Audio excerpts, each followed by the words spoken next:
আসসালামু আলাইকুম দর্শক, বহুল প্রতীক্ষার পর ফাইনালি বাংলাদেশে তেলের দাম বাড়ল।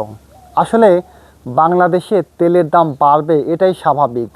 এতদিনও যে তেলের দাম বাড়েনি এটা ছিল অস্বাভাবিক। বিশ্বে অনেক ঘটনাই ঘটে গেল।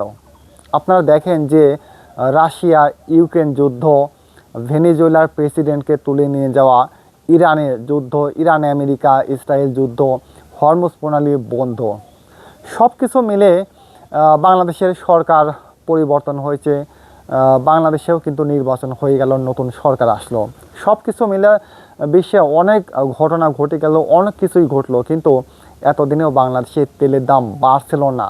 এটা ছিল অস্বাভাবিক। শেষ পর্যন্ত বহুল প্রতীক্ষিত সেই তেলের দাম বাড়লো, এটা কিন্তু স্বাভাবিক। দর্শক, বাংলাদেশের তেলের দাম বাড়ার বেশ কিছু কারণ রয়েছে। তার মধ্যে এক নম্বর যে কারণ সেটা আমি আপনাদের সামনে তুলে ধরব। দেখুন, বাংলাদেশ তেল কিন্তু উৎপাদন করে না, তারা আমদানি করে। তো বাংলাদেশ প্রধানত মধ্যপ্রাচ্য থেকে, সমস্ত বিষয় কিন্তু মধ্যপ্রাচ্য থেকে তেল আমদানি করে। আর মধ্যপ্রাচ্যের যে তেলটা বাংলাদেশে বা আশপাশের দেশগুলোতে আসে সেটা হচ্ছে হরমুজ প্রণালী নিয়ে, এটা সকলেরই জানা। তো হরমুজ প্রণালী আপনারা জানেন যে ইরান আমেরিকার যুদ্ধের কারণে বন্ধ রয়েছে, সেখানে নিষেধাজ্ঞা রয়েছে। বিশেষ করে বাংলাদেশি জাহাজ কিন্তু সেখানে আসতে পারছে না। বাংলাদেশ আসলে ইরানকে কোনো সাপোর্ট করছে না বা ইরানের পক্ষে কোনো কথাবার্তা বলছে না, এই জন্য। তো বাংলাদেশ কি করেছে? বাংলাদেশ কিন্তু এই মুহূর্তে দেশের যে জ্বালানির যে চাহিদা সেটা পূরণের লক্ষ্যে রাশিয়া থেকে যে ক্রুড অয়েল সেটা বাংলাদেশে নিয়ে আসবে। কিন্তু দুঃখের বিষয় যে বাংলাদেশ সরকার রাশিয়ার সাথে সেরকম কোনো সম্পর্ক করতে পারেনি। বাংলাদেশ ইন্ডিয়ার মধ্যস্থতায়, অর্থাৎ ইন্ডিয়ার মাধ্যমে তারা বাংলাদেশে এই ক্রুড অয়েল শোধন করে বাংলাদেশে নিয়ে আসবে। এর কারণে যেটা হবে, রাশিয়ার যে ক্রুড অয়েল সেটা কিন্তু বেশ বেশ হচ্ছে ঘনত্ব বেশি ভারী। আর বাংলাদেশের একমাত্র যে রিফাইনারি সেন্টার রয়েছে, রিফাইনারি রয়েছে, অর্থাৎ পরিশোধনের যে ব্যবস্থা রয়েছে সেটা কিন্তু ইস্টার্ন রিফাইনারি, এটা চট্টগ্রামে অবস্থিত। আর সেটা ভারী যে তেল সেটা কিন্তু শোধন করতে পারে না। এটা বাংলাদেশ স্বাধীনতার পূর্বে এটা কিন্তু বাংলাদেশে বসান হয়, বাংলাদেশে এটা কার্যক্রম শুরু করে। অর্থাৎ স্বাধীনতার পূর্বেকার পুরাতন একটি রিফাইনারি হচ্ছে এটা ইস্টার্ন রিফাইনারি। এটা পাতলা তেল হলে সেটা রিফাইন করতে পারে, ভারী তেল হলে কিন্তু এটার পক্ষে রিফাইনারি করা, পরিশোধন করা সম্ভব নয়। তো বাংলাদেশ যেটা করছে, তারা ইন্ডিয়ার মধ্যস্থতায় তারা রাশিয়া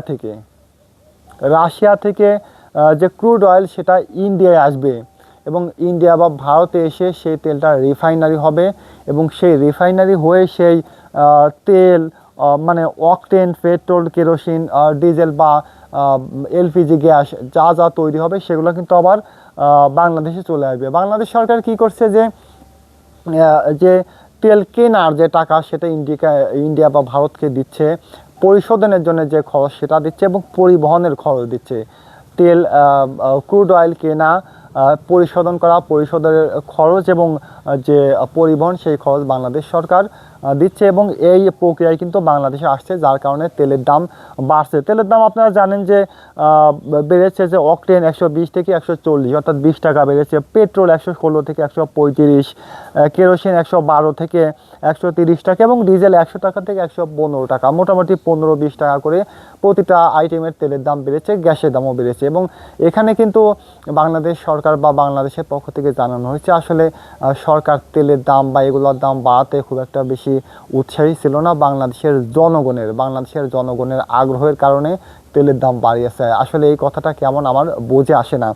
আর একটা বিষয় আমি আপনাদের বলে দেই যে বাংলাদেশের যে জ্বালানি মন্ত্রী তিনি বারবার বলেছিলেন যে বাংলাদেশে কিন্তু পর্যাপ্ত তেল আছে, তেলের কোনো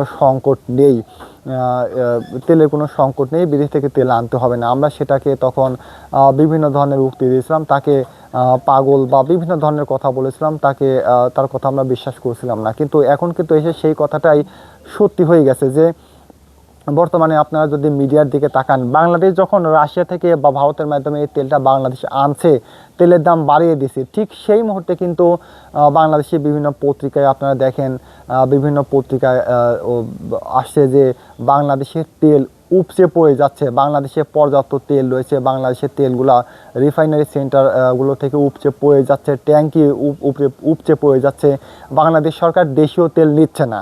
এই কথা আপনারা অনেকবার শুনেছেন, অনেক পত্রিকায় দেখেছেন যে বাংলাদেশের তেল উপচে পড়ে যাচ্ছে, বাংলাদেশ সরকার বাংলাদেশের তেল নিচ্ছে না। এটাকে অনেকে সমালোচনা করছেন। দর্শক, আপনারা জানেন যে বাংলাদেশ সরকার কিন্তু বারবার বলেছিল যে দেশে তেল আছে। যখন তেল নিতে চাচ্ছিল, এই কোম্পানিগুলো বাংলাদেশ সরকারকে দিচ্ছিল না, তারা মজুত করে রেখেছিল যে তেলের দাম বাড়লে তারা মার্কেটে ছাড়বে, বাজারে ছাড়বে।